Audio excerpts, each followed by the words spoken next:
All right, I'm back again, and today is January 19th, 2025, the first day of the TikTok ban in the United States, and I couldn't care less. Um, I've said it before, and I'll say it again. I don't like TikTok. I don't use TikTok. I don't have an account for it. Don't plan on doing it. Um, Now, if you think I'm also in support of the government banning it, no. But there's a lot of back and forth going on right now, blatant misinformation about who is responsible for it. There are a lot of people saying it was Trump who signed the TikTok ban into place. Wrong.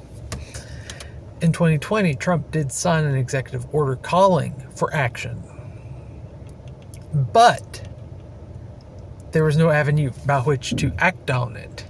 It was not until 2024, Congress, by bipartisan support, passed a little thing called the Protecting Americans from Adversary Controlled Applications Act. It is a mouthful.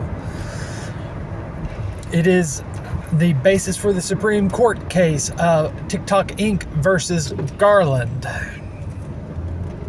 I have not read through the act, haven't even read the Cliff Notes, but that is the mechanism that is being used. It gave them 1 year, or basically until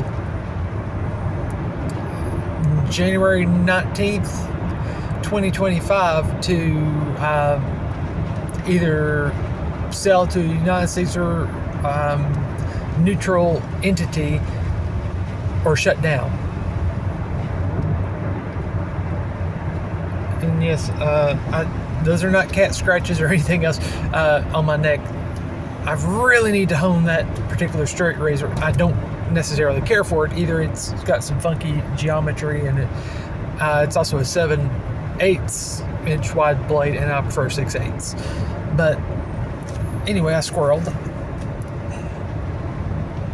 Do you see the difference? It's one thing for a president to call for action, and it's another thing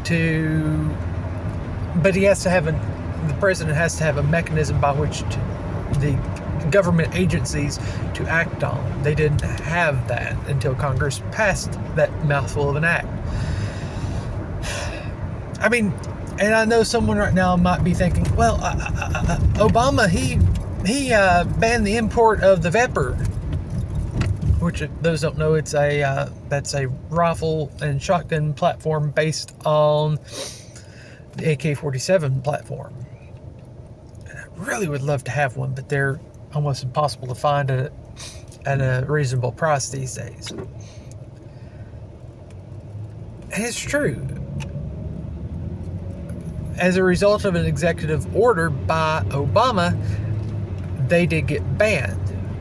But, and here's the big but, there were already laws, acts, and so much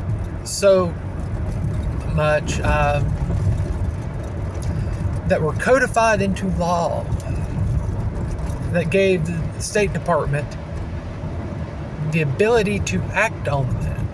There were already laws in place that gave them the ability to do sanctions for various reasons. All he had to do as the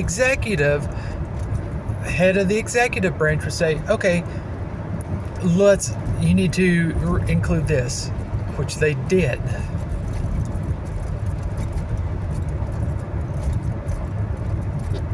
Do you see the difference? There's a difference between laws and executive orders. Executive orders in and of themselves are not laws. Because executive orders apply to the government. Now, we will admit, Congress has ceded a lot of power to government agencies, including other branches of the government, including the executive. And other branches of the government and agencies are more than happy to take that power. The office of the president, the legislative, or the executive, the presidency, they have more power now than they've ever had. The Supreme Court has more political power than they've ever had. these government agencies have more political power than, as far as legislation goes, than they ever have had, more so than was ever intended. And now we have seen the Supreme Court saying, no, you can't do that, and smacking hands. But it's still, the other branches of government and the agencies are still ignoring it. We've yet to see anything really hard, concrete, lower the boom on them to prevent them from doing it. And if you think Trump is going to be the magic end-all be-all that will stop this once and for all, you're wrong. He may go after the parts he don't like or doesn't feel like he can use, but rest assured, he's going to try to expend it in other ways, and so he can use it for himself. He has his own agendas, and he's going to pursue those. As has, well, every other president in history. Pretty much. So no, Donald Trump is not the one that is ultimately responsible for the TikTok ban. That falls under Congress's dark cloud, if you will. If you love TikTok, blame Congress. If you hate TikTok, thank Congress. I don't know. Yeah, Trump got the ball started, but he is not the ultimate one responsible. The ultimate mechanism to enforce a ban on TikTok, that was signed by Biden. Now, Trump has said he is planning on signing an executive order to reopen TikTok. He has a plan.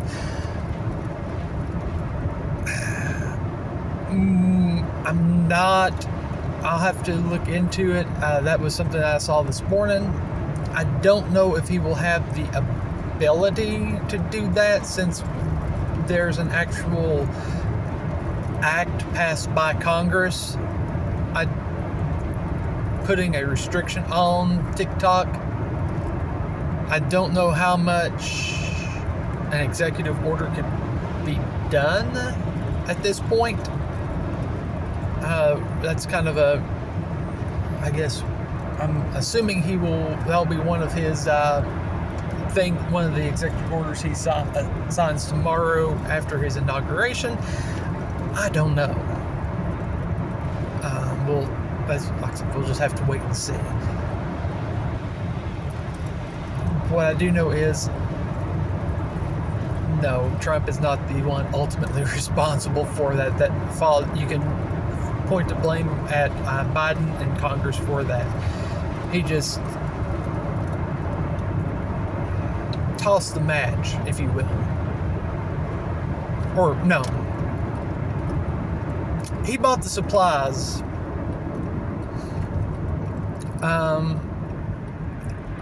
Congress created the Molotov cocktail, and I guess it would be Biden lit the match, and Merrick Garland, because he's named in the lawsuit, threw the lit Molotov cocktail. That's pretty much the way it goes. Anyway, I may throw some links down below in the description. Let me know what you think. Interesting times we live in, aren't they? Later.